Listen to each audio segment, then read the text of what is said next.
Hi everyone, welcome back to the channel. Today I'm going to be sharing all of the books that I read during March.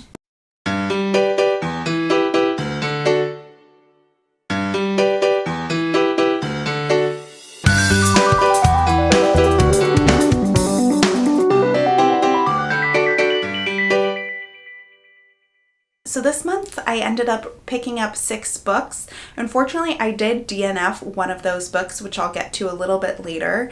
But to start out on a high note, the first book that I read this month was The Postcard by Berest. This book is very unique because it is a novelized version of true events, as the author describes it.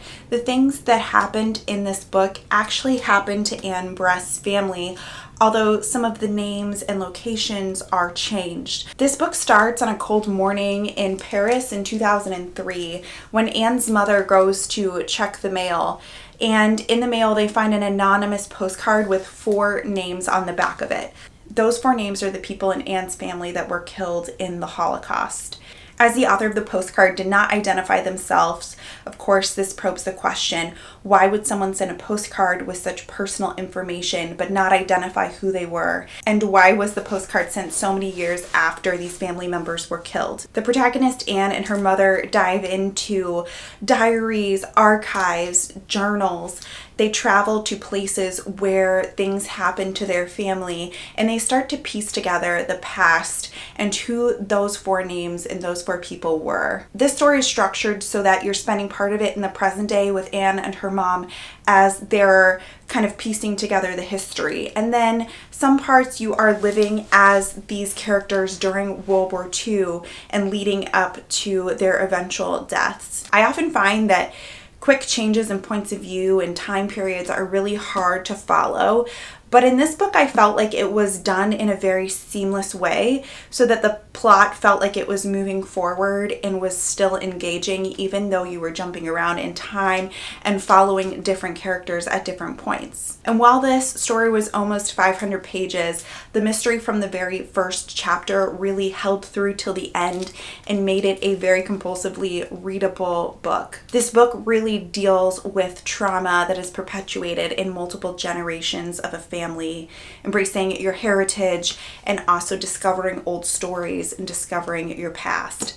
I really enjoyed this reading experience and ended up giving it 4.5 stars. So the next book that I read was Crying in Mart, a memoir by Zauner. Zauner, who's most known for being a musician in a band called Japanese Breakfast, wrote this memoir about her coming of age and childhood in a Korean American family, but particularly about the losses she experienced as her mom was diagnosed with terminal cancer.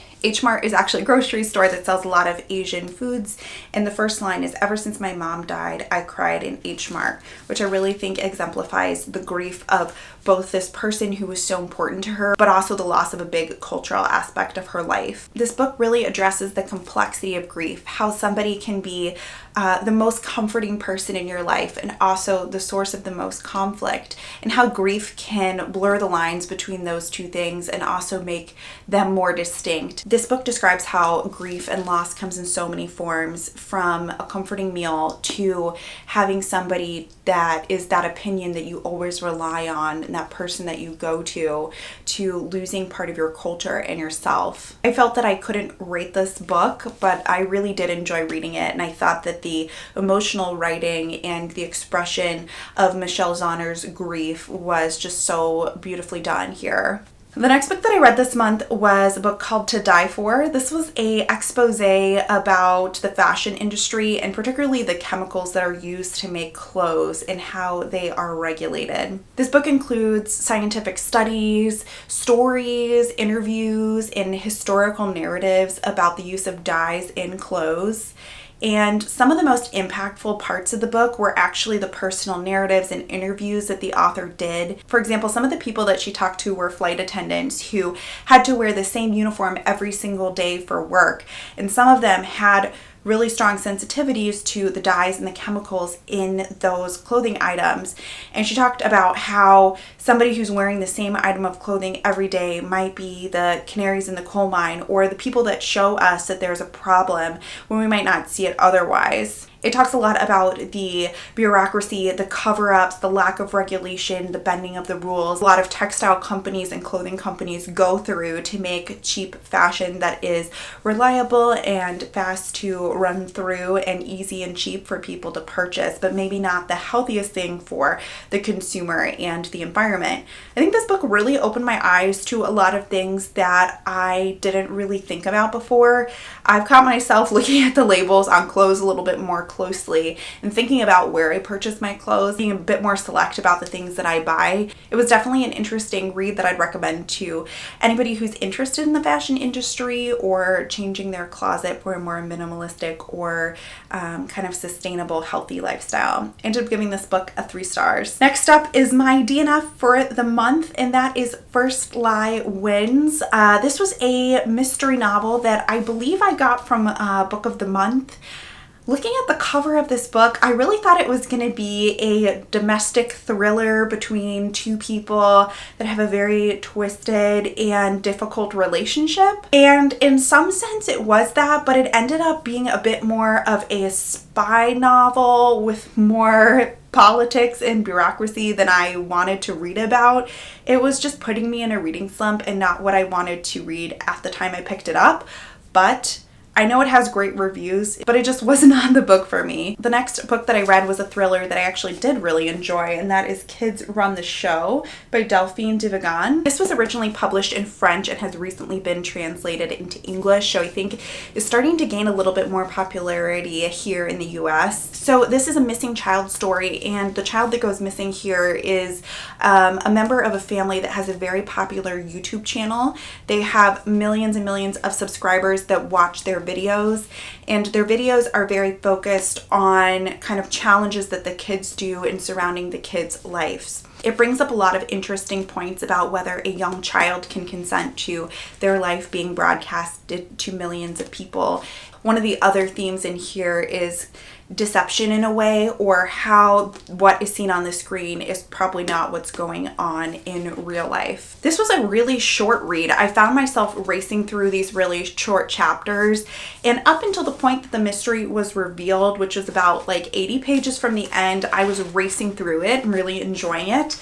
And then all of a sudden there was a bit of change of pace, a kind of debrief post reveal, which I just felt was maybe a little bit of a slower way to end the book. I tend to like thrillers that have that, you turn the last page and there it is, the big reveal. Whereas this had a bit too much kind of talking about what we just found out for me. But overall, still really solid read, bringing up some really interesting questions. I think this is going to become a lot bigger in the US as people get their hands on more copies of this. I gave this a 3.5 stars. The last book that I read this month was The Many Lives of Mama Love by Lara Hardin. This is the Oprah book pick. I don't know if it's a monthly pick at this point, but the most recent Oprah book club pick.